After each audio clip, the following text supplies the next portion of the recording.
ngo bamubwira amakuru. Kamwambia habari. Baramuga ngo Tabita ntiyarumva. Kamwambia Tabita hakuwa mtu. Twabonera ikanzu. Kanzu. Niwe wari Soni. Yeye ndiye ameshona. Wunda kamaturuka. Mwingine anatoka hapa. Bamamuzunguru. Wakamzunguka. Petero aburuko asenga. Petro akakosa namna ya kuomba. Barengeza makanzu. Wakaweza kunyosha zile kanzu. Bamwereka udupe. Wakamuonyesha kila kitu. Bamwereka amasono yose ageze. Wakamuonyesha kila mitindo ya kusona.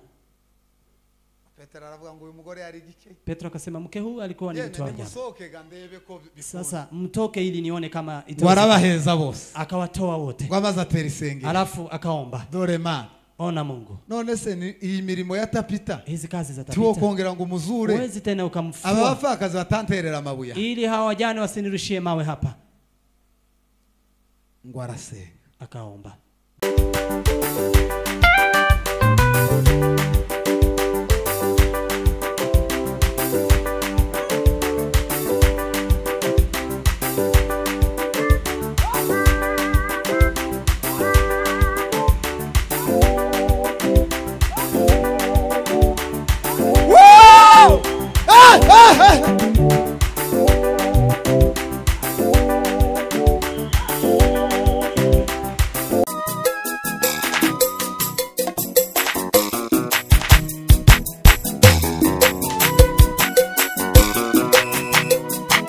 Rero turifuza mwami Yesu ko twaganirizwa nawe.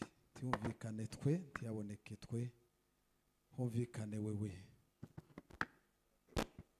Ukore icyo ushaka kandi uremerere imbaraga zose zitari z'Imana. Kuraruka ko mu mitima, kwibesha no kwishuka, kuba ahangaha ariko tutaraha, turabyamaganye mu izina rya Yesu. Abantu bose tubane kandi nkabagukorera kugira ngo kuri wa munsi tuzahembwe. Ndagushimiye Mana kuko ugize neza kandi kuko imbaraga zawe zikomeza kuganiriza buri wese none nibi bidashira ku bwa Yesu. Amen. Maze gutamba tumemaliza kumchezea Mungu. Turashima Imana kuba hano. Tunashukuru Mungu kuwa mahali hapa. Pastor Rugondera yamaze no kutuvuga. Mchungaji Rugondera ameshatutambulisha. Ndagira ngo mwatumenye. Natumai mmeshatufahamu. Dutuye kuri Goma. Tunakaa Goma. Ejo tuzeneza amayenga abiri turi hano. Kesho tutafikisha Jumapili tukiwa huko. Ni mutatuona wenda tuzoba twatashe. Msipotuona mara tena tutakuwa tumerudi nyumbani. Kandi ni mutubona tuzoba tukiri ino nyine. Na mkituona tena tutakuwa tuko hapa bado. Turashima Imana rero kuba hangaha. Tunamshukuru kuwa mahali hapa Mungu. Muri iri torero rya Ensemble. Kwa hili kanisa la Assembly. Narigeze mwirindi rimwe. Nimewahi kufika mara nyingine moja. Hari 2018. Ilikuwa mwaka wa 2018. Rero kuba dusanze mukiri bazima. Kuwe tumewapata mkiwa wazima. Mwahuye na byinshi. Mmepatana na mengi. Mwatandukanye na benshi. Mmeachana na wengi. Ariko izo ngorane zose rero nubwo mwahuye nazo kuba tubasanze mukiri mwe materaniro yabera nibyo gushimirwa. Lakini kwa hizo changamoto zote kwa kuwa tunawapata bado mkiwa ibadani tunashukuru Mungu. Natwe nuko niko mwisi bigenda. Nasi ni hivyo duniani. Kuba rero tubaye mu materaniro. Kuwa tumeweza kufika kwa ibada. Imana yo mwijuru ishimwe. Mungu wa mbingu apewe sifa. Turashima kubashumba. Tunashukuru kwa wachungaji. Bemeye ko tuganira uno mwanya. Bao wamekubali tuweze kuzungumza muda huu. Ni by'agaciro. Ni ya dhamani kubwa. Imana yo mwijuru baduhera umugisha. Mungu wa mbingu awabariki. Tugiye kwinjira mu ijambo. Tutaingia kwa neno. Turagenda natwe tunyuza mwagakunga. Tutaenda nasi tukicheza kidogo. Kuko ni keza. Kwa sababu ni nzuri. Amen. Amen. Duheze sicyubahiro. Hallelujah. Hallelujah. Mu by'ukuri kwa ukweli iyo umuntu afite ibyishimo tu akiwa na furaha bitari iby'ifaranga si ya pesa bitari iby'ubukire busanzwe na si ya utajiri wa kawaida abaruta bose huyo ni zaidi ya wote kuko ibyishimo kwa maana furaha ni ikintu hicho ni kitu umuntu atotanga ifaranga ngo akibone Bacho mtu hawezi akatoa pesa ili apate. Ntawotanga inka ngo bamuhe ibyishimo. Hakuna yule anaweza toa ngombe ili apewe furaha. Ewe n'umwana ntiwamutanga ngo uhabwe ibyishimo. Na hata mtoto huwezi ukamtoa ili upate furaha. Ariko iyo ufite ibyishimo zo mu mutima, lakini ukiwa na furaha ya moyo, ni ikintu gikomeye cyane. Hilo ni jambo kuu zaidi. Rugagaza yigeze kubivuga. Pastor Rugagaza amewahi kusema, aravuga ngo iyo ngo anezerewe, kasema akiwa amefurahi, ngo azayumva afite amahoro menshi cyane. Eti anasikia akiwa na amani kubwa zaidi. Ngo rimwe na rimwe ngo umuntu arajuguma ngo akamera nk'agati kari mu ruzi. Mara kwa mara mtu utatemeka kama mti ulio majini. Ngo ikindi gihe ngo akumva ngo araremereye cyane nk'umuntu weguriwe igihugu. Saa zingine anasikia akiwa mzito kama mtu aliyepewa nchi. Ibyishimo rero zo mu Mana, furaha ya Mungu, ni kintu cyiza cyane. Hicho ni kitu cha dhamani kubwa. Yesu cyane. Hallelujah! Hallelujah! Bwana sifiwe sana. Amen. Tugiye kuganira umutwe w'ijambo uvuga ngo imirimo myiza nk'ingororano tuzahembwa. Tutasema kazi njema kama taji tutakapolipwa. Imirimo myiza nk'ingororano tuzahembwa. Taji, kazi njema kama taji tutakapolipwa, bazagororerwa. Wanaofanya vizuri pia watalipwa. Iyo umuntu agiye ku ishuri, tu akienda shuleni, bazamuha diploma. Wanga anapewa diploma. Siko muzamubona abana banyu babagira. Si hivyo watoto wenyu wanafanyiwa. Namwe bamwe ntimuzifite. Nanyi mojawapo ya nyinyi mnazo. Amen. Amen. Ejo nari kumunkurikirana Bishop mbona banditse ngo docteur. Jana nilikuwa nafuatilia Bishop nikaona ameandika doctor. Nimba agera kuri iyo degree, kama amefika kwa degree hiyo, nuko yasomye. Ni kwa sababu amesoma. Amen. Amen. Iyo bakwita ufite masters nuko baba warize. Kisema una PhD ni kwa sababu umeshasoma. Mu gisirikare, kwa wanajeshi batanga grade. Wanga wanapea grade. Bakavuga ngo uyu n'uyu. Nasema huyu ni huyu. Ukagera kuri bijya bitukura. Unafika hapo kwa hizo nyekundu. Ndabiza ariko sinza nkunda kubivuga. Najua lakini sipendi kusema. Kubera impamvu. Kwa sababu nyine ni ibyabo. Ni yao. Amen. Amen. Noneho, kwa hivyo mu mikino, kwa mchezo pia. Ubu turi muri CAF. Saa hii tuko kwa CAF. Nibigerigi, ikifika wakati bazatangira gutanga ibikombe. Wataanza kupeana kombe. Bavuga ngo ekipe runaka, waseme kipe fulani bayihaye igikombe, timu fulani imepewa kombe. Nuko yabikoreye. Ni kwa sababu wameweza kujukumika. Mutekereza ko abakristo tuzatsinda? Mnafikiria wakristo utashinda? Imana ikabura iki tugororera? Mungu akose taji la kutulipa. Yesu cyahiro. Hallelujah. Mukore neza nkabategereje kuzogororerwa. Tumikieni vizuri kama watu wanaongojea kulipwa. Nico gusa. Nico tuganira. Tazungumza hiyo. Hanyuma tuzosubira Goma, namwe musigarino. Alafu turudi Goma, kuri wa munsi Kristo naza twese tuzogororerwa. Hiyo siku Kristo akija sote tutapata. Ababaje muri Amerika bageze kure, wanaenda Marekani wakifika mbali, muweze kujitayarisha kulipwa mbinguni.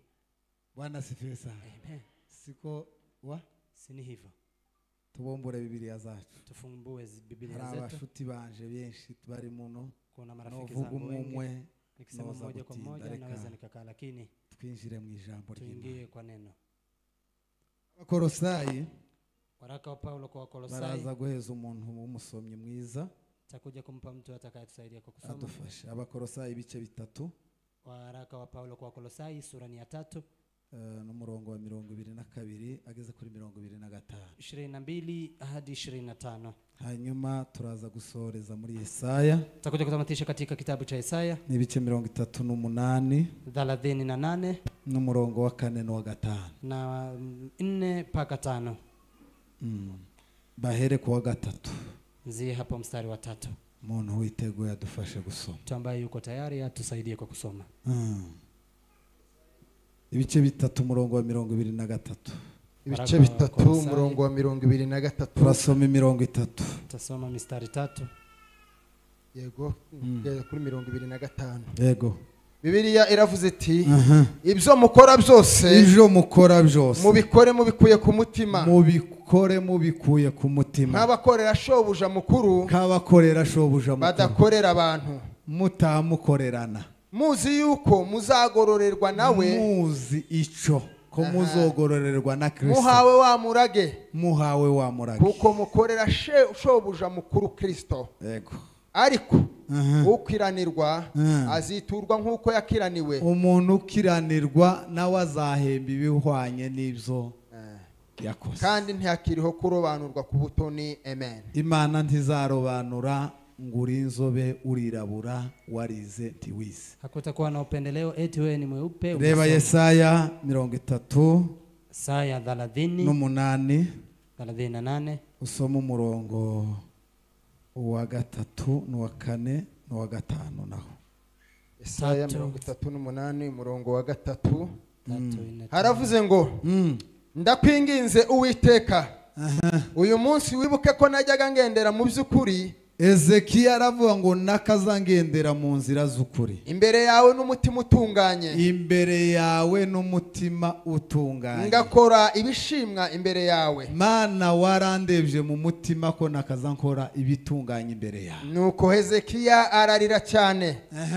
Maze ijambo ry'Uwiteka rigera kuri Yesaya riti, yego subirayo ubwire Hezekiya uti, Uwiteka Imana ya sogokuruza Dawidi iravuze iti, numvise gusenga kwawe, mbona n'amarira yawe, kubaho kwawe nzongeraho indi myaka 15. Imana imuhembera muri nosi bonus y'imyaka 15. Mungu akamlipa katika dunia hii bonus ya miaka 15. Amen.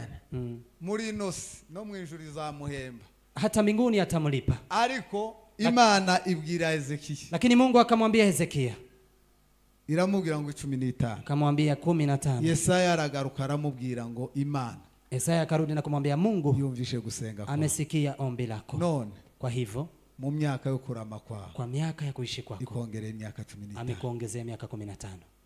Ikongereye imyaka 15, amekuongezea 15 miaka. Bwana sifiwe sana. Amen.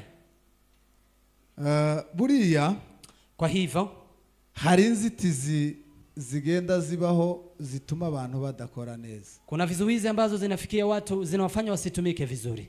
Izi ya mbere kwanza n'ubwenge, ni akili. Ubwenge buriya akili bubwira umuntu ko Imana itabaho, namwambia mtu Mungu hayupo, Satani abunyuzemwo, shetani akipita kwa akili hiyo, ukakubera imbogamizi ikomeye cyane, na hiyo inakuwa kizuizi kubwa zaidi. Amen. Amen. Anania na Safira, Anania pia na Safira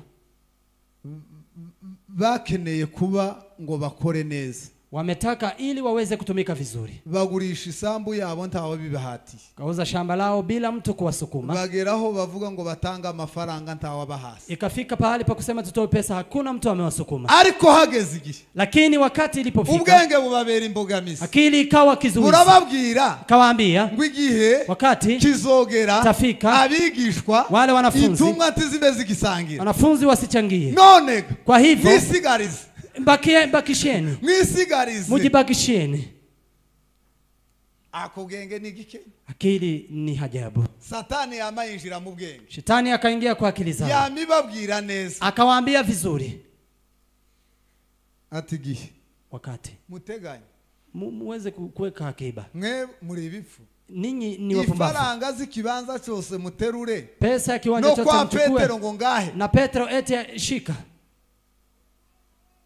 Akubwenge, akili niziti zikomeye cyane, hiyo ni kizuizi kubwa sana. Nuko Anania inama n'umugore, wakaweza kushauriana na mke, umugore nawe yamavuga ati kandi nyine, mke akasema ukweli tubike uduke, tuweze kuweka kidogo, taomenya inzara yozotera tukaza dukora kuri duke, uwezi ukajua njaa inaweza ikaja. Petero ngo ababonye, Petro alipoona arababaza ngo ese, akauliza je, Anania naya ni haya, naya yose, ni haya yote, basi chubaro, haleluya haleluya, nizi faranga zose, ni hizi pesa zote ambazo mmeuza shamba, papa, nizi zose, ni hizi zote, ngo nukuri kw'Imana, ukweli wa Mungu, anyuza urutoki mwijose, akaweza kuwapa, aravuga ngo nizi zose, akasema ni hizi, ngo umwuka w'Imana, roho wa Mungu uzureba mu mutima w'umuntu, bana angalia moyoni pa mtu, babona ko Anania besha, akaona Anania amedanganya, uramanuka uramuzingazinga, akaweza kushuka na kumfunga funga. Bwana sifiwe. Amen. Ingororano, ubwenge n'inzitizi zikomeye cyane, akili ni kizuizi kubwa sana, ubumuga, ulemavu nawo n'indi nzitizi yotuma utaramya Imana uko bikwiye, hiyo ni kizuizi cha cha kutomsujudu Mungu kama vile ifaavyo. Uri umuntu umugaye, mtu ambaye ni mlemavu, tiyobyina no masaha mwabyinnye, hawezi kucheza masaha mliyomecheza hapa. Ibyakozwe n'intumwa, matendo ya mitume, ibice 3 n'umurongo wa mbere.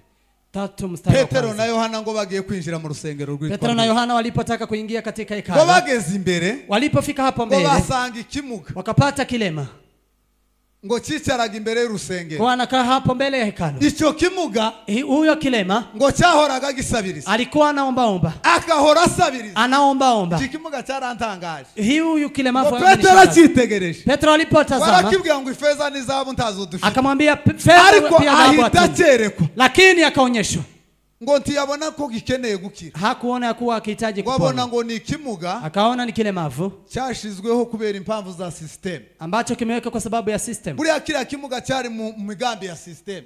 Huo kilema alikuwa kwa lengo la system. Hiyo system ni hii. Hiyo system yari ni gani? System satanic. Ilikuwa ni system ya ibilisi. Ngo chungukiraga bashebujaga inyungu, walikuwa wanapata faida hao bwana zake.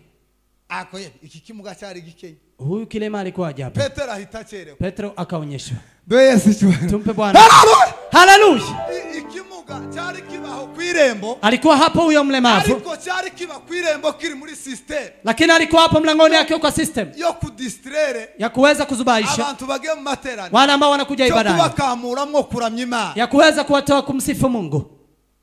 cyari kigira umwuka w'inyatsi kwitore, alikuwa ana roho chafu katika kanisa. Bwana sivesa. Haleluya. Kimuga cyari gikomeye. Huyu kilemavu alikuwa ni ajabu. Petero kubera umwuka wera, Petero kwa sababu ya Roho Mtakatifu, ngo ahita cerekwa cyane, akaonyeshwa zaidi. Ngarakibwira ngo ifeza n'izahabu twe ntazo tuguha, akamwambia sisi hatugahunda yawe, tunajua mpango yako, turagukiza, tutakuponya, numara gukira twese tujane kuramya Imana, alafu sote twende kumsifu Mungu. Ifaranga, pesa zifite imbogamizi nyinshi zikomeye cyane, pesa zina vizuizi nyingi za ajabu.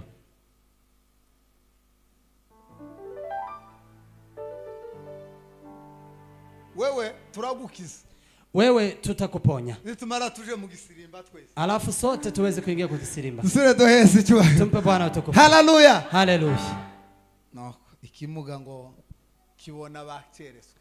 Huyo mlemavu akaona ameonyeshwa, wamemuona kabisa, bagikorera gahunda, akamfanyia mipango, bamare kugikorera gahunda, alifomfanyia mipango gihitaki kiza na akaja. Bwana sifiwe. Amen. Ikindi kikimuga cyari gifite, kingine ambacho huyu mlemavu alikuwa nacho, cyakundaga kurya amaturo bari kujanira abapasteri cyangwa abatamzi, alikuwa anakula pesa sadaka wangelitoa kwenye kuhani. Umuntu akaza afite gahunda yo kuja gutura, tu anakuja akiwa na lengo la kuja kutoa sadaka, agasanga ikimuga aho ngaho, anapata kilemavu hapo, yarangiza alafu akamagiheza, anampa abatamzi, wale makuhani ngo barakene, wakawa maskini. Nonoga kigatera nk'imbabazi. Sasa unasikia huruma, kigatera nk'imbabazi, unamhurumia umuntu bana imbere y'ikanisa, tu ambaye anakaa hapa mbele ya kanisa, we gutya mbaye amesumbuliwa hivi, twinjira tuje guheza abatamzi faranga, tuingie twende kuwapa kwa pesa, kandi gibo ntibakenye ntibanamugaye, na wao hawana ulemavu, si maskini. Uzi ko abantu bakenye, unajua watu wamekuwa maskini, bananirwa kuzana amaturo, hata wakakosa kuleta sadaka, kandi Imana yarabahaye imigabane ishitse y'Icyacumi, na Mungu amewapa ya kutosha ya 10. Abandi bamwe bakiha amasheria, wengine wanajipa sheria, wewe ngo twebwe tuza tuzifasha abakene, eti sisi tunawasaidia maskini. Biblia irabo ngo nimuzane kimwe mu Cyacumi, Biblia inasema leta moja fungo la 10, mujaribu ili niweze kuwapea baraka. Siko mu gitabo cha Malaki yavuga, si ndivyo katika kitabu cha Malaki inasema, mwarangiza mukiama sheria ngo ifaranga, alafu mnajipea sheria eti pesa. Ni wa mwuka wa cyakimuga kibarimo, huyo roho wa huo kilema ambaye inakaa ndani yake, umwuka wo gushaka kwa batamzi bakena, ya kutotaka makuhani watajirike. faranga ziragoye kuzivuga, sinozonaje kwigisha pesa ni, ariko icyo kintu rero, lakini jambo hilo n'ubumuga bukomeye cyane, huo ni ulemavu wa ajabu. Bwana sifesa. Amen. Kindi gikomeye, yindi ziti zikomeye cyane ituma abantu badakora cyane, kizuizi kingine ambacho kinafanya watu wasitutumike sana, n'ubutunzi. ni utajiri. Buri ubutunzi umutunzi ahita avuga ngo njewe sinkija mu ikanisa. Mtajiri anasema mimi siendi kanisani. Akagera ku rwego atoba kiza ngo atambe iminota 30. Anafika kwa kiwango cha kutocheza hata dakika 30. Akagera ku rwego yumva ko atoba gihanagura intebe. Anasikia kuwa yeye haezi hata akapanguza kiti. Tiyozana Range Rover yiwe ngo ayishire hari. Hawezi leta Land Rover ili aweze bona arangiza akorope hano. Alafu aje aoshe hapa. Yumva ku rwego rwo gukorera Imana yarurenze. Anasikia kwa kiwango hicho cha kumtumikia Mungu ameshapita. Buri ubutunzi n'inzitizi ikomeye cyane. Utajiri ni kizuizi ya ajabu. Bituma umuntu adakora neza. Ambayo inamfanya mtu asitumike vizuri. Inzitizi ni nyinshi. Vizuizi ni nyingi. Ariko ndarekera izo ngizo. Lakini nitaachia hizo. Hari n'izindi nyinshi. Kuna zingine hata nyingi. Izo sizo kwigwa. Hizo si za kujifunza. Ntabwo ari ingeso zo kwigwa. Hizo si tabia za kuiga. Ahubwo ni ingeso zo kurekwa. Bali ni za kuacha mbali. Umuco mubi. Hiyo ni tabia mbaya. Wo kutamenya kuramya Imana. Ya kutojua kumsujudu Mungu. Ako muzi Daudi ingene yari umwami. Mnajua Daudi vile alikuwa mfalme. Ariko yakazavyina. Lakini alikuwa anacheza. Kuko se mwagize. Kama hivi mmefanya? Hoya. La. Yakaza curanga. Alikuwa anapiga nzenze. Hichika bikaba. Maajabu yanatendeka. Daudi.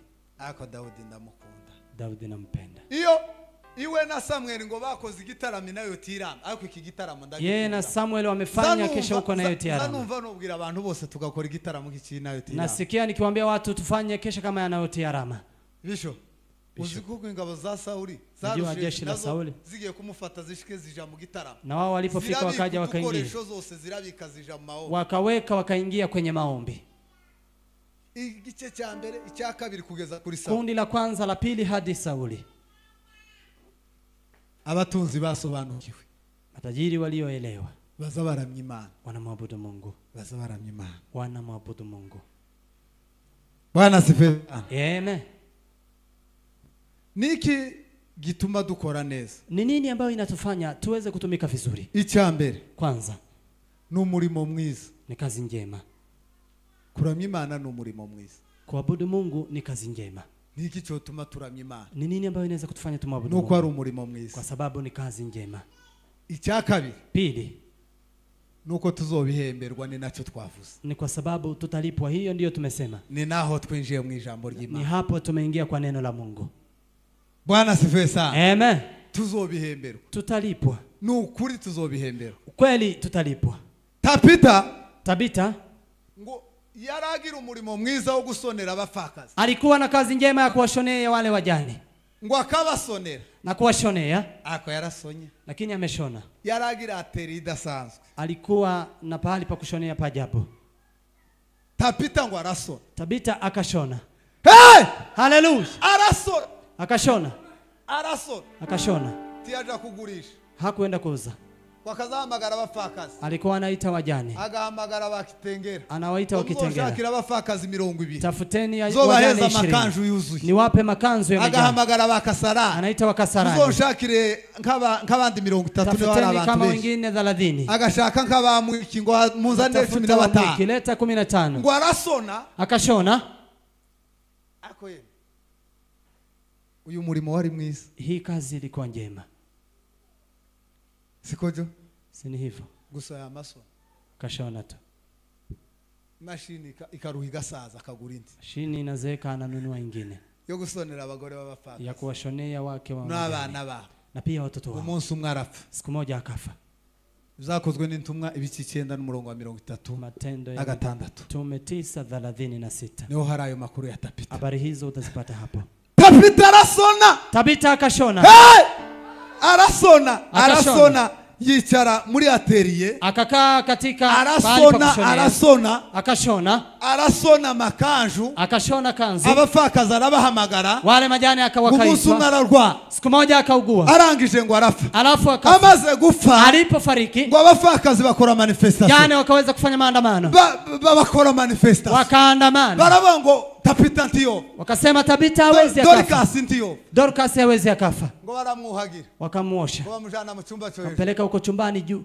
ngo bumva makuru ya Petero kwa hiyo habari za Petro yuko hapo karibu. Ngo baravuga ngo batume ku mukozi w'Imana Petero. Kasema tutume kwa mtumishi wa Mungu Petro. Nawe bamubwira makuru. Naye wamwambie habari. Hanyuma barebe icyokorwa. Alafu waone kile ambacho kinaweza kufanyika. Hatuwezi tukampeleka ili aweze kukunda. La, haiwezekani. Abafakazi ntibazosubira kubona makuru. Wajane hawatapata, wale watawashonea. Twese cyubahiro abakora. Hata usiyafanye ayo yote bado nitaamini, waweza tu maneno na uzima nibadilishe yote. Hata usiyafanye hayo yote bado nitaamini, waweza tu maneno na uzima libadilishe yote. Haleluya! Haleluya! Bwana asifiwe sana. Asifiwe Yesu. Aliko yakoze igitangaza. Lakini amefanya ajabu. Telefone zari zitaraba. Simu hazikuweko. Ha WhatsApp. Hakuna WhatsApp. Tibabahamagaye. Hawajawaita. Ngo bafata abagabo babiri. Wakawaita wame ngo nimuje hari ahefiyo. Kawaambia nendeni yopa. Kureba ko Petero akiri mu gitaramo. Nenda mkangalia kwa Petero yuko kwa yake. Leteni tufanye huduma hapa. Ta WhatsApp yari hari. Hakukuwa na WhatsApp. Walikuwa babandikiraga Petero. Walikuwa wangelimwandikia Petero. Ikiri mu gutuma abantu benshi batabitaba muri mukwama mubandikira muri za gahunda zabo. Kwa sababu hata waitiki wana mipango yao. Wao wao wamewatuma watu wawili wakaenda mpaka mahali Petero alikuwa. Mu gitaramo bareba ko Petero akiri. Wakaingia wakaona Petero yupo. Wakamwambia kuja kwetu. Hari gitaramo. Kuna ibada. Lakini wakamwambia habari. Uri mugomagara ukamubwira ngo nukuri ngo umwana ngo arahwera. Lakini unamwambia mtoto karibu afe. Urakangu wanyu. Utamshtua mwenzenyu. Uzumubwira buki. Mwambie kidogo. Wa mugore nawe niko yagize kwa Elisa. Huyo mke pia amefanya hivyo kwa Elisa.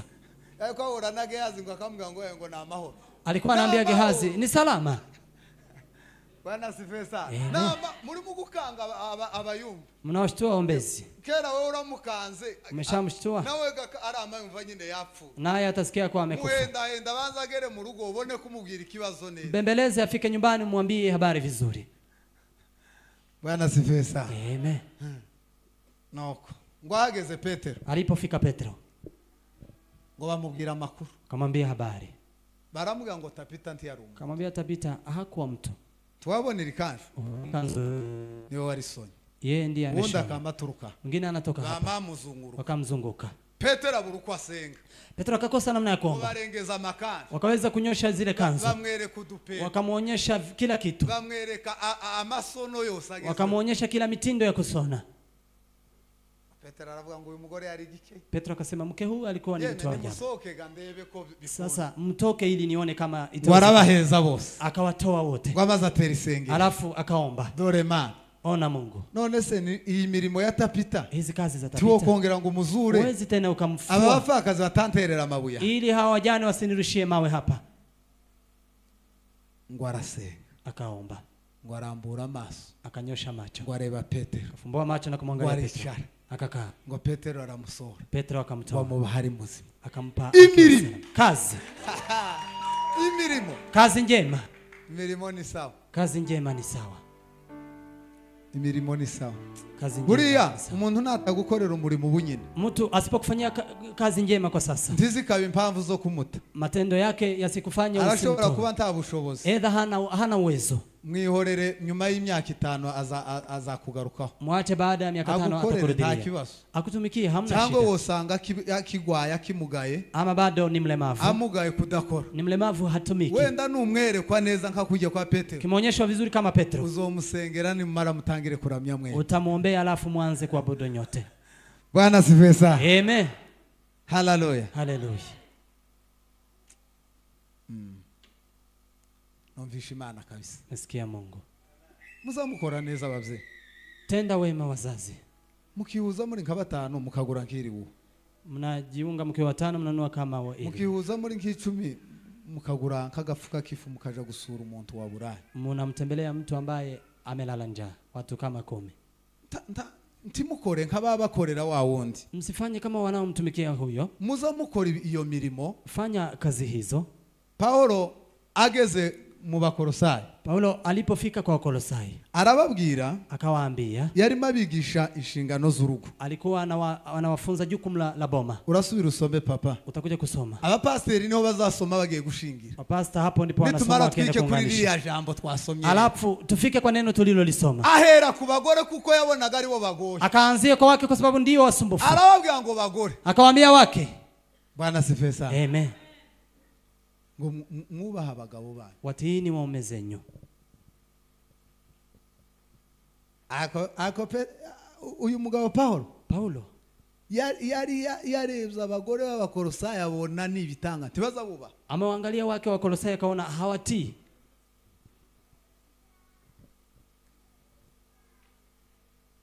Umugabo umwe wacu yatubwiye ngo ni gitimbwa asigaye abimbarara. Yatubwiye ibintu 38 ngo byari byaratumye ngo Paulo asiga Tito Kerete. Eti vitu 38 zilizomfanya Paulo aache Tito. Muri ibyo byose ngo abagore ngo ntibakaza batsinda abagabo. Wake hawako wanaheshimu waume zao. Ngo aramubwira ngo abigishe ngo batangire gutsinda abagabo. Akamfunza ili wasije kuwatamka cyarafashije cyane. Hiyo imenisaidia sana. Kuri abagore akazama umugore asigaye amahamagara umugore. Kandi Sara ngo yarinze asasa. Sara alifika mpaka uzee kabla akisema tu mtawala. Mutware nti akazamuhamagara ngo Alexi. Hako anamuita Alex. Mukozi. Ni kama mtumishi. Muzamugerageza nyawo. Jaribuni tafadhali. Nigute yavuze Paulo abwira Abakolosayi wa. Amesemaje Paulo akimwambia Wakolosai? Bice bitatu by'Abakolosayi murongo wa 23. Ohera ku wa mbere. Duhere ku murongo wa mbere. Tuanzie kwa kwanza. Nuko rero oya hera ku 18. 18. 18. Bagore mugandukira abagabo banyu nkuko bikwiriye abari mu mwami wacu. Naho reka bagore ninyi wakira abagabo banyu. Bwana sifiwe sana. Tukuzwe. Yesu chiwero. Haleluya. Haleluya. Abwira gutabara. Akawaambiaje watoto? Bana. Abagore abwira n'abagabo. Amewaambia wake wamepia na watoto. Bana. Mwumvire abavyeyi banyu muri zose. Mwumvire basona banyoko. Watiini wazazi wenu. Kuko ibyo ari byo umwami ashima. Maana jambo hilo lampendeza katika Bwana. Abwira gutabakoze. Base ntimukarakaze abana banyu. Msiwachokoze watoto wenu. Batabazinukwa. Wasije wakakataa. Mbata. Ninyi watumwa. Mwumvire bashobuja bo kumubiri muri byose. Bwana zenyu. Ntimukabakorere babakorera gusa siwatumikie kwa sababu ya kuangalia. Umuntu ukorera abantu ntakaza bakorera kubera igisura. Anayetumikia wengine asibakorera kwa ukorera umwana. Tumikia kama anatumikia Bwana. Ukorera kazi kiwe kuko na waraguheba. Tumikie kazi yako kwa sababu atakulipa. Ukore neza kuko na waraguheba. Fanya vizuri kwa sababu naye atakulipa. Bwana sifiwe sana. Turebe ngubwo yande bugatande. Usiangalie eti kwa sababu ananiangalia. Kwa sababu ananiangalia nitaenda. Kazi kabandu hemberwa. Ni kazi ya wengine unalipwa. Fanya vizuri ili uweze kulipwa. Na hili siku hiyo uweze kulipwa pia. Ngonjenza ncuranga kubera bazampemba. Eti mimi napiga keyboard kwa sababu wananilipa. Wewe piga kama mtu anayepeleka watu mbinguni. Ndipo itakuwa na mafuta. Iyo. Komeza. Ja ku murongo wa 23 twasomye. 33. Ibyo mukora byose mubikore mubikuye ku mutima nk'abakorera shobuja mukuru badakorera abantu. Rekera gutyo papa. Amen. Mubikore mubikuye ku mutima n'ukuri. Fanyeni mukitoa kwa moyo. Muza mukora ibi bintu byose. Tuza tuzina hano. Tucheze hapa. Tubikuye ku mutima. Kutoka kwa moyo. Tuzadufasha abakene tusaidie maskini tukitoka kwa moyo. Unaweza kumsaidia mtu zikaba impamvu zo kukugira igitangaza hakavamo urugambo na iwe sababu ya kufanya jambo linatoka ngo kwa nakanije wabahembuye. Unasema kwa fulani mimi ndio nimewasaidia. Hizo wakoze bikaba bifuye ulio yafanya na yanaharibika bure. Amen. Amen. Nugira imfuzo ufasha ukiwa na maskini na yatima uliyemsaidia. Unaona kwa leo yishise. Unaona huyu ndiye wa dunia. Nawe gasi wo watumye abifuza. Si yeye amefanya awe yatima. Imana yashatse ko wewe. Mungu ametaka wewe. Uyu nguyu abizira yawe. Uyu awe njia yako. Kugira ngo kuri wa munsi uzogororerwa ikamba ry'abafashije imfuza. Ili siku hiyo uweze kulipwa taji la waliosaidia yatima. kisa dafa kama baba yake hangekufa kugira ngo afashe abiwe ili aweze kusaidia walio wake. Bonye wao usinzira duheze Yesu cyubahiro nawe akanguke yumva no. Tumpe Bwana utukufu anayesinzia. Haleluya! Haleluya! Bwana sifiwe sana. Amen. Yeme mukore neza. Fanyeni wema. Ejo bundi abantu twari kumwe mukane nkanone umoja. Watu ambao tulikuwa nao huko umoja. Naratangaye bunyine. Nimeshangaa sasa. Mugihe narimo mbwiriza natekereje cyane yo gutukana ingene umuntu azatekereza agakora umushinga. Nilifikiria vile mtu anaweza akafanya project. Mubona ko mwakoze ino chano yanyu ivuga butumwa. Simnaona amefanya hii chano yanyu. Akatekereza ngo ndakora chano yo gutukana. Mwingine anafanya chano ya kutusiana. Na hiyo ndiyo ina views. Na tena bazozayitukaniraho gusa. Waweze kutusiana tu. Akamazana ijambo ngo ukurabona gute Socrate kuri yavuze gute anasema amesemaje hivi Socrate abikiganira Socrate anakuwa mazungumzo uri yase ni umugabo huyo si mume jewe nanye mbona mimi nimeona kuva kera tugituye muri Vyura tangu zamani tukiishi huko Vyura ndamuzi namjua nilashe ntakintaza kunda ko dukora hakuna kitu ambacho anataka tufanye pamoja bitangiye ke hiyo ameanza zamani chano yo gusebanya chano ya kuaibishia akwa pastor namwe mufiti ibibazo pastor pia mna matatizo mwe mufite abantu bafite izo chano kugira ngo muzobajane mu nzira itunganye ninyi ambao mna chano kama hizo ambao watu wapeleke bamwe gababa mu makanisa wamoja wanakaa kanisani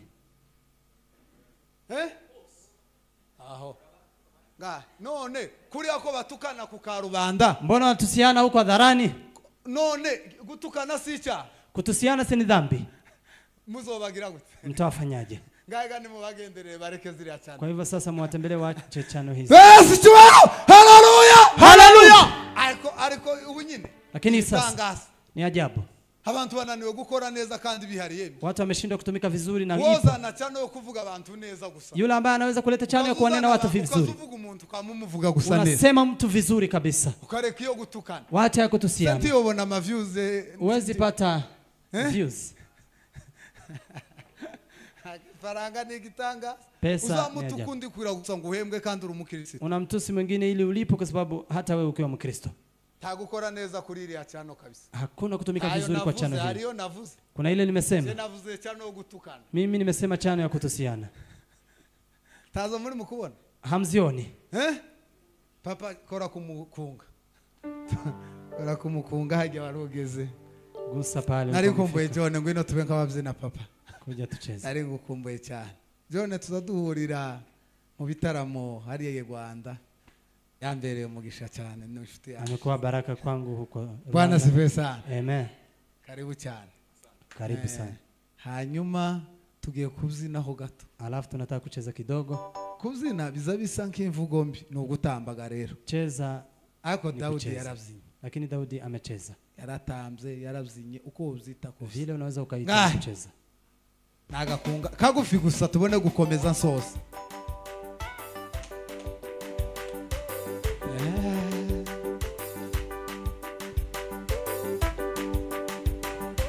nundi wese wumva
Asifiwe Yesu. Ikesoze. Kaeni Twasubira dusoreze kuri ico. Takuja tumalizie hapo.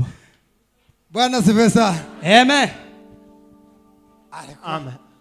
Ariko izi chano ni igitangaza. Hizi chano ni ajabu. Natekereje ndi mu gitaramo gucya. Fikiria niko ibadani. Hariya kwa Bishop Rutebuka. Hapo kwa Bishop Rutebuka. Tuzina gucya namatekereza kuri za chano zo gutukana. Nikafikiria hizo chano. Navuga ngo iri shurirwa naryo rirapfuye. Nikasema hii maonyo pia ni yako. Izi faranga Imekufa hizi pesa. Bari mu kurya ifaranga mbi kabisa. Wanakula pesa mbaya. Izi faranga ni mbi. Hizi pesa ni mbaya. Yo bari banemere ngo bazozireke. Ngalikubali waweze kuacha. Bakore neza nkabazo bakorera Kristo. Wafanye vizuri kama wanaomtumikia Kristo. Kwa sababu asubuhi moja bazobihemberwa. Watalipwa. Bwana asifiwe sana. Amen. Hallelujah. Hallelujah. Igitondo kimwe bazobihemberwa. Asubuhi moja watalipwa. Nibare kabiri. Wakiacha hayo. Ko barakorera umwana. Wanatumikia mfalme. Kandi turi mu rugenzi. Na tupo safari. Ko turaja mu ijuru. Tunaenda mbinguni. Tauzejo. Hakuna yule anajua jana. Abandi nabi none. Unaweza ukawanena wengine vibaya. Na kesho unaondoka. Kwa hivyo ni impamvu za buri wese. Ni sababu za kila mmoja. Za kutafuta kwake. Na kuweza kuwanena wengine vizuri. Na ukitaka wakutumikie. Ukabikorera abana. Nawe pia wafanyie wengine. Hiyo ndio vizuri. Bwana asifiwe sana. Ezekia yarantangaje cyane. Amenishangaza sana. Bwana asifiwe sana. Amen. Ezekia yakoze umurimo ukomeye cyane. Ezekia amefanya kazi kuu. Ngo umunsi Senakeribu amutumaho. Siku Senakeribu amemtuma. Waramubwira ngo yitegure. Akamwambia jiandae. Kwagiye guterwa. Kwa kuwa anaenda kupigwa. Ngo aje kubaza kuri Yesaya. Akaenda kuuliza kwa Yesaya. Ngo se ni gute bizogenda. Akamuuliza itakuwaje. Aramubwira ngo Imana izomuhindura umutima. Akamwambia Mungu atamweza. Kandi nimara kumuhindura umutima. Na kimbalisha moyo. Azagarukira Imana. Atamrudilia Mungu. Kandi niyanga kugarukira Imana. Na asipomrudilia. Imana izamuzingazinga. Mungu atamkunja kunja. Mungu atamfanyia jambo. Nuko Ezekia aragenda akaenda aja mu rusengero akaenda hekaluni bashike ngo azana urwandiko akaleta hiyo nyaraka Senakeribu yari yamwandikiye Senakeribu alipomwandikia akamwambia Mungu ngumvisha amagambo ya Senakeribu msikia habari za Senakeribu yadututse ametutusi ariko yadutukanye na lakini ametutusi pamoja nawe kwa hivyo Mungu ni wewe uzamenya kugenza Senakeribu ni wewe utajua vile utamfanya Senakeribu Ezekia atanga amena aravuga ngo Ezekiel akapiga amina alafu akaenda na kukaa bamare kwicara alipokaa Senakeribu alikusanya n'ingabo Senakeribu akajiandaa alikuwa na wanajeshi yari afite ingabo alikuwa na wanajeshi 185 185 zanditse muri Yesaya 32 imeandikwa Yesaya 37 ngo yitegura ngo atuma kuri Ezekia akatuma kwa Ezekia waramuga ngo se umvisha uko nagize amami yashuru akasema umesikia vile nimefanya falme ya Ashuru yani vile nimefanya hao falme wengine warategereye neza ayo makuru warayabonye kuri WhatsApp habari umeona hizo kwa WhatsApp warabibonye neza kuri WhatsApp umeona kwa WhatsApp wabonye ngene nabarimbuye umeona vile nimewafanya aramuga ngo Imana yawe akasema Mungu wako ngo ni nk'umuntu wishingikirije urubingo ni kama vile mtu anaweza kujishika kwa kitu nyepesi urusengero rw'Imana akasema akaenda hekaluni pa Mungu akasema si hawezi kafa yale niliyofanya Imana izayikurindira hiyo wema Mungu ataweza kukulinda kazi zako zinaweza zikakulinda Bwana asifiwe sana amen ngo malaika w'Imana aramanuka malaika wa Mungu akashuka ngo yici 185 akaweza kumaliza 1085 umwe gusa mmoja tu ako muzi Yesu ngo umunsi barimo bamufata unajua siku Yesu alipokaribu kushikwa siku hiyo Petro alipomkata mtu Yesu yaramurevza aramubwira atari ko Petro Yesu amemwangalia na kumwambia Petro ugenda uri wenyine unasikia ukiwa peke yako kuraje kungwanirira unakuja kunipigania nalikuhamagara legioni mwe ningeliita legioni moja mbinguni na kunisaidia none wewe kurakebana mata kwa hivyo wewe unakata lisikio waragutora mu bitaka akachukua lisikio hilo akaweza kupanguza gusubiza kuri nyira alafu akaweka kwa mwenyewe sinza ngwana nk'abantu akamwambia sipigani kama watu itambara zanje sinkiza vita zangu si kama za binadamu Bwana asifiwe sana amen wewe imbugita yo gukeba ifi hari ahepfo tugiye kisu ya kukata kuratangira kuigwanisha nga sasa unaanza kuipiganisha hapa ariko no malaika yakoze akazi lakini malaika amefanya 185,000 ilikuwa ni 1185 tibari benshi papa si walikuwa wengi ngahere babasoda 185 angalia wanajeshi wale 1185 inaweza ikafika wapi leo yaravuze ngo de ligne parallele ngo zohurira uwabo yamamuga ngo ko kwantaye bigwa mu iposho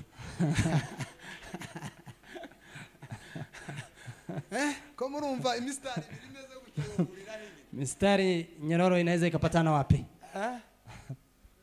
ati arareba kure akaangalia mbali mwiposho kwa Antabegwa huko ati nko kwa Antabegwa huko kwa Antabegwa. Ako bari bazi gusubiza bari bitangaza, lakini walikuwa wanajua kujibu, walikuwa wanajua hao ndugu zetu nabo bari sawa kabisa, nao walikuwa sawa. Bwana asifiwe sana. Amen. Malaika umwe ngo aramanuka, malaika mmoja akashuka agenda bakoraho gutya, akaenda akiogusa tu. Wa munsi wa Elia nawe ngo yabashize ku murongo 850 ameweka 880 agenda nyiza kanefu. Ako igitaramo naco nza ngitangarire hii baada pia na 850 boko amagira gutya gusa watu 8500 unaweza kuweka hapo. Hakuna yule alikimbia, hakuna yule ambaye amelia, hawagize gute, kuna yule amefanya nini. Imana igira ubuhanga. Mungu ana utaalamu. Imana igira ubuhanga. Mungu ana utaalamu. Muno sinzi ko tugeze na majana ngahe, sijui kama hapa tunafika hata. Naega badushize ku mustari gutya ngo bagiye kutunyuza akanefu. Wametuweka hivi ili na bakecuru boshobora kwiruka, na hata washusho wanaweza kukimbia. Abenshi bavuye igiri muhiru kunguko abiruka akanefu, wengi wametoka huko wakimbia, alikuwa hunga akanefu kwa anakimbia visu. Siko bakecuru, si ni hivyo. 850 bamahagarati 1500 wakasimama. Ako ubuhanga bw'Imana, lakini ilikuwa ni utaalamu wa Mungu. Haleluya, haleluya. Mana umwijurira mu rwanirira murindi ngabo za Senekari. Mungu akamlinda jeshi la Senekari. Obuche ararwara, akaugua sasa. Niyo twasomye hapo ndipo tumesoma. Bwana asifiwe sana. Amen. Ngo buche arware, alipougua nuko ngo Yesaya mutumaho, Isaya akatumwa, aramubwira ati utegura ivy'ubugenzi gupfa. Mwambie andaa mambo ya safari yako. Kandi ni Imana yari mubwiye, na ni Mungu alikuwa amemtuma. Ati Imana yavuze gupfiho, Mungu amesema kifo kufa. Tegura ivy'urugenzi gusa, andaa ya safari. Ezekia ngo aragenda, Ezekia akaenda ngo yerekera ivuri, akaweza kuangalia ukutani. Warasenga, Mana wibuke ko nagenderaga mu nzira zawe, akaomba Mungu, nilikuwa natembea kwa njia zako haki, kandi wibuke ivyo nakoze, kumbuka niliyofanya, wibuke imirimo yanje Mana, kumbuka kazi zangu. uzumva ukwibutsa Imana iki, unaweza ukakumbusha Mungu nini? Mungu. Bwana asifiwe sana. Asifiwe Yesu. Mana we, Mungu. Nilasilaso. Haleluya. Haila faya. Haleluya. Mana we, wibuke ma. Mungu kumbuka. Wibuke mirimo yanje ma. Kumbuka kazi zangu Bwana. Ezekia rasenga. Ezekia akaomba. Ngiri Mana ngo Mana ibuka. Kambia Mungu kumbuka. Mana ibuka we. Mungu kumbuka. Wararira. Akalia. Arataka. Akalia. Akasononeka. Mana mwijuru ngibona marira ya Ezekia. Mungu akaona machozi ya Ezekia. Mungu akakumbuka kazi zake. Ngwimana isisure hamagara Yesaya. Mungu akamwita Yesaya. Kama arudi. Muhaye imyaka 15. Nimemwongezea miaka 15. Ngongeye imyaka 15 yo Ngongezea 15 miaka. Ngongeye 15 yo kuraba. Ngongezea 15. Ngongeye 15 yo kuraba. 15. Mali zotwongerera mwisi. Mungu atatuongeza duniani. Tuzohabwa ubugingo buhora. Mbinguni tutapewa uzima wa milele. Tuzambikwa makamba mwijuru. Taweza kuvalisha taji. Ariko mwisi tuzahabwa kandi yo inyongera. Lakini mbinguni tutaongezewa. Tuzoja muri bonus y'Imana, tutaenda kwa bonus ya Mungu. Hano timugiri gishanga. Hapa hamuna pa kulima. Munsi y'uruzitiro. Hapa hamuna pale pa kulima. Hapa hamuna ng'ombe. Auzuja gukamisha. Kuna yule anaenda kukamua. Ariko mwese muramwa amata. Lakini nyote mnakunywa maziwa. Mwese murajya ibishimbo. Nyote mnakula maharage. Mwese murajya kaunga. Nyote mnakula unga. Mwese ko murambara. Nyote mnavaa. Mwese ko murahamagara. Nyote mnaita. Abakeye nibo bakigira udutelefone duto. Wachache ndio wana simu ndogo. Abenshi bafite iPhone. Wengine wana iPhone. Muzamu yakura. Mnatoa wapi? Muri bonus y'Imana nuko mutabizi. Uko katika bonus ya Mungu, ni vile hujui. Ni muikoreshe neza. Tumia mwijuru muzohabwa ubugingo buhora. Ili mbinguni mpate uzima wa milele. Muzambikwa makamba. Ili mbinguni mvalishwe taji. Kugira ngo mwijuru muzambikwa makamba. Ili mbinguni mvalishwe taji. Ibyahishuwe. Matendo ya Ufunuo. Bwana asifiwe. 22 no ku 12. 22:12. Ndaza vuba. Nasema naja karibu. Nili niwalipe. Ngororera umuntu wese. Ili nimlipe kila mtu. Nivyo yakoze. Kulingana na aliyofanya. Ndaza vuba. Nakuja haraka. Ndaza vuba. Naja haraka. Yesu araza vuba. Yesu anakuja haraka. Ejo bokujana Rangata. Kesho unaweza ukapelekwa Rangata. Niho. Ni huko. Yeah. Modoka izikubita nkikuba. Gari inapiga kama garati. Ingwari zifata ukama umugabo wari kuterura abandi nk'abatatu. Mume ambaye alikuwa anawabeba wengine kama tatu. Abanyangwa gutyo akamujana muri iminsi ngaye bakaja ku. Siku ngapi wanampeleka? Kubikari iwabo wabose. Nampeleka huko. Dore ndaza vuba nza ngingorora. Naja haraka ili nilete taji. Kugira ngo ngororere umuntu wese. Ili nimlipe kila mmoja. Ibihwanye nivyo yakoze. Kulingana na aliyofanya. Nibi kuri mu gukora. Ni nini unayoifanya? Ye gusoza. Nataka kutamatisha. Yesu. Umunsi azuka. Siku alipofufuka. Ngo mu kirorero cy'Emmaus. uko Emmaus. Ngo yaratibutse guki. Ametoka hivi. Wahura n'abagabo babiri. Kapatana na waume wawili. Barimo Kiropa.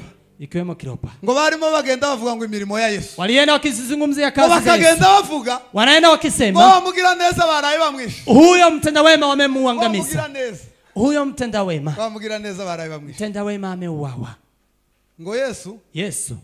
Ngo ahumisha amaso yabo kugira ngo ntibamumenye. Akaweza kufunga macho yao ili wasimjue. Warangije amabaswali. Alafu akawaswali. Ababaza ikibazo. Akawaswali. Arabaza ngo se ko muravuga gutya. Akamwambia je, mnasemaje? Ko muravuga iki? Mnasema nini? Ko turavuga imirimo y'umwami Yesu. Tunasema kazi za mfalme Yesu. Yakazagaburira abantu bose batagusa. Alikuwa anawalisha watu bila bakazabicara gutya akabaza ngo mufite iki. Walikuwa wanakaa hivi anawauliza mna nini? Bakamba barya bose baroba bakabisiga. Wanakula wote alafu wanabakisha. Ariko ho banka nk'ikigo cyo kugaburira abantu batagura. Lakini kukiwa na pahali pa kulisha watu bila kununua. Ariko abantu bo kwirukira. Lakini watu wanaweza kukimbia. Yesu ngo yamabwira ati. Yesu akawaambia. Mwicare muje. Kaeni mkule. Ngahe abadiakoni ba Filipo. N'aba Stefano bamatangira kwicazaga abagabo bene abakuru wale wazee wakuu nuko areba nk'abakecuru bene ababakina mama kaona hawa nyanya ambao ni akina mama nabo bashire hariya barebaga abana nabo babicaze nk'ahariya wale watoto wekeni pale abasore bene ababinenesi nabo mwe kababicaza hariya vijana pia wawekeni kando hii akabari bagira protocol lakini walikuwa na protocol nzuri ba Stefano na ba Filipo akina Stefano pia Filipo batangira kubagaburira wakaanza kuwalisha bamatangira kubagaburira wakaanza kuwalisha imirimo myiza kazi njema niyugira ariko wo gutibukaho muri babiri yule ambaye anaweza kufikia mkiwa wawili mugiye nko gukora kano kazi kino mkienda kufanya kazi ya huko amakuru muzamuvuga y'umwami Yesu mnasema habari za Yesu muzamugenda mwamuvuga y'umwami Yesu mnasema habari za Yesu aliyekufa ili muzamugenda mwamuvuga amakuru y'umwami Yesu huko mnaenda mkisema habari za Yesu niko muzamugenda mwamuvuga amakuru y'umwami Yesu mnaenda mkisema habari zake Yesu cyangwa muzamugenda mwamuvuga Sokrate ama mnaenda mkisema Sokrate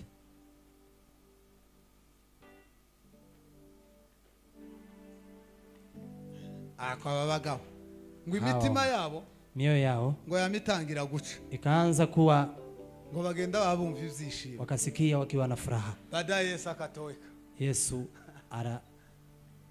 arabura bavandimwe ndugu zangu icy'ingenzi cha maana icy'ingenzi gikomeye kitu cha maana mugerageze gukora neza jaribuni kutenda wema kuko kwa sababu timubikore nk'ababikorera abantu msifanye kama wanaotendea watu ahubwo mubikore bali fanyeni Paulo yandikira abakolosayi Paulo akawaandikia wakolosayi aravuga ngo mubikore akasema fanyeni hivyo mukabakorera shobuja mukuru kama wanaomfanyia bwana wenu mkuu kandi mubikorana urukundo na mfanye kwa upendo mubikorana umutima mubivuye ku mutima fanyeni kwa upendo wa moyo mubikore bivuye ku mutima fanya ikitoka kwa moyo nari nicaye hariya kati nilikuwa nakaa hapo mu Gisirimba kwa Kisirimba umuntu umwe yanyongore yarambwa ngo rino ko tukwabona mtu ameniambia kugabi ili hii suti nimekugawia iburi gumanyega abantu ntibaboneka ko uri impari hapa nikamwambia baki nayo watu wasione ya kuwa umenipa hapa nidusoka gandabona ko turabona kuvugana tukitoka tutakuja kuzungumza abantu bazafatwa vuba hivi lakini watu ushikwa haraka batapita ni beshi kina tabita ni wengi kera yaratekereje gutanga ikoti gute yeye amefikiriaje kutoa suti kutoa jacket mu Gisirimba kera utanze ikoti abandi baracyari babisuko bavuye muhira bamwe ni preza ariko bari ups wamoja wako hapa lakini wako hawajakuja hawapo bari hano ariko batahari wako hapa lakini ni kama hawapo wengine wako kwenye matendo Bwana asifiwe sana. Asifiwe sana. Bamwe bari mu Gisirimba bari mu mirimo. Wengine wanacheza wakiwa kwenye kazi. Abandi bari mu Gisirimba bagiye gucuruza. Wengine wameenda kuuza. Bamwe bari hano mu ikanisa. Wamoja wako kanisani. Wanatekereza imirimo y'ikanisa. Wanafikiria kazi za kanisa. Abandi bari hano ko baratekereza ukundi kanisa ryoshira. Wengine wanafikiria vile kanisa linaweza likaisha. Ako abantu bararushanya imirimo ye. Watu wanatoshana kwa kazi.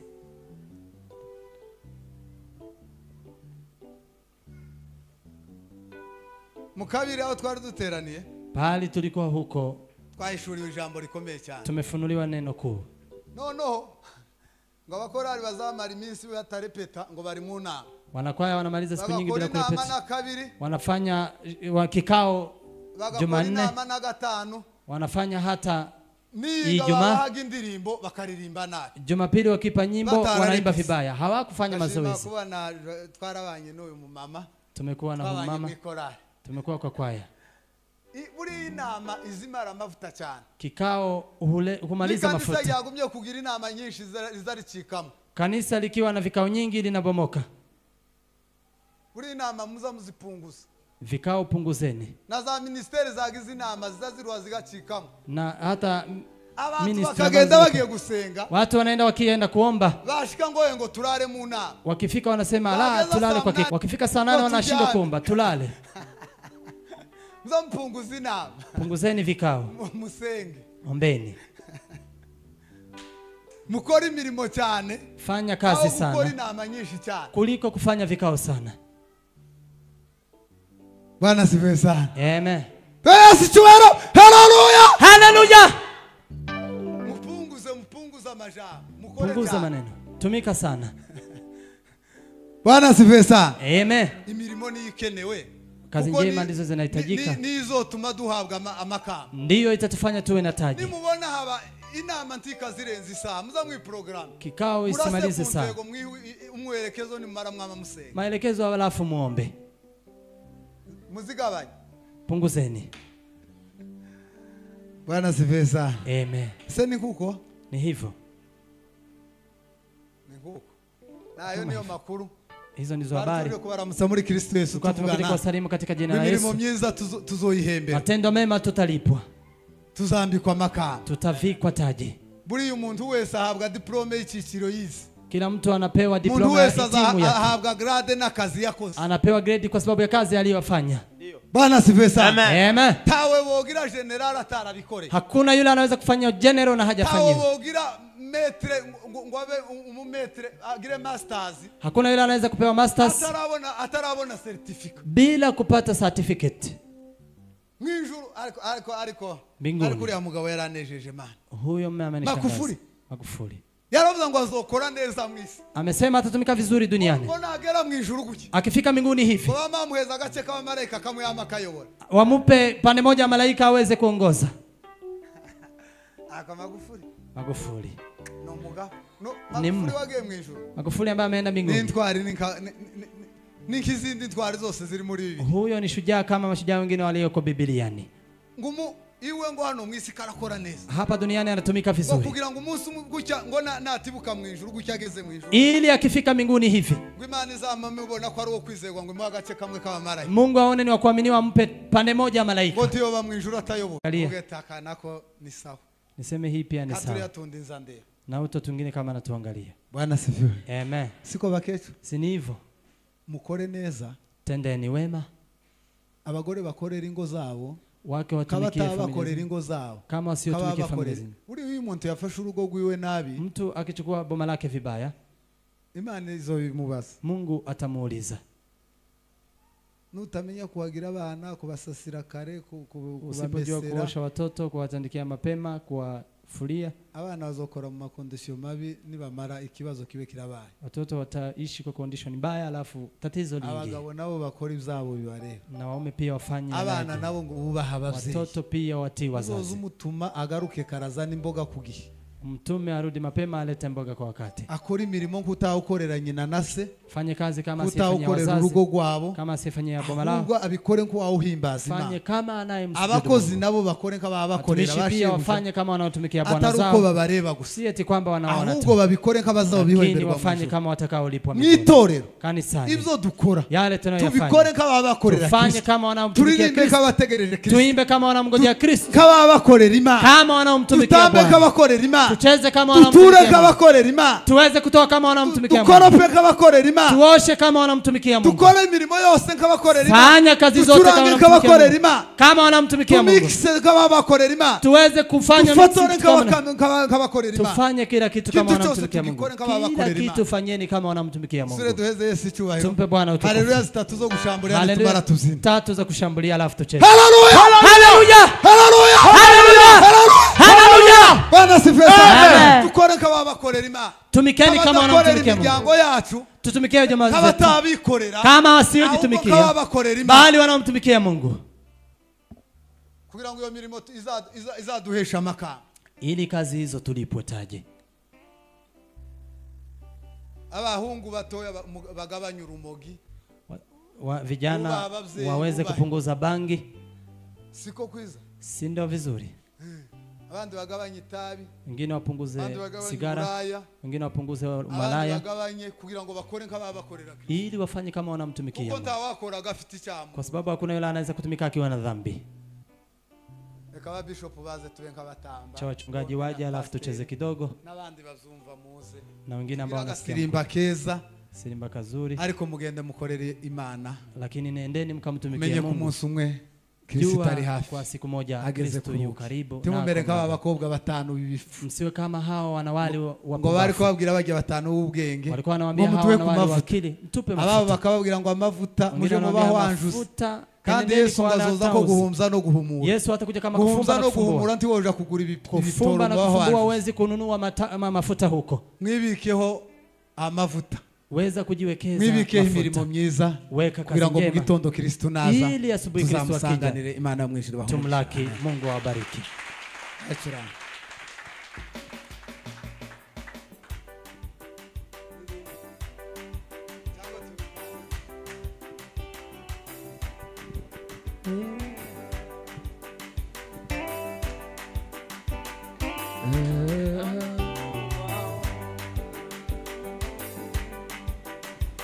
Mokozi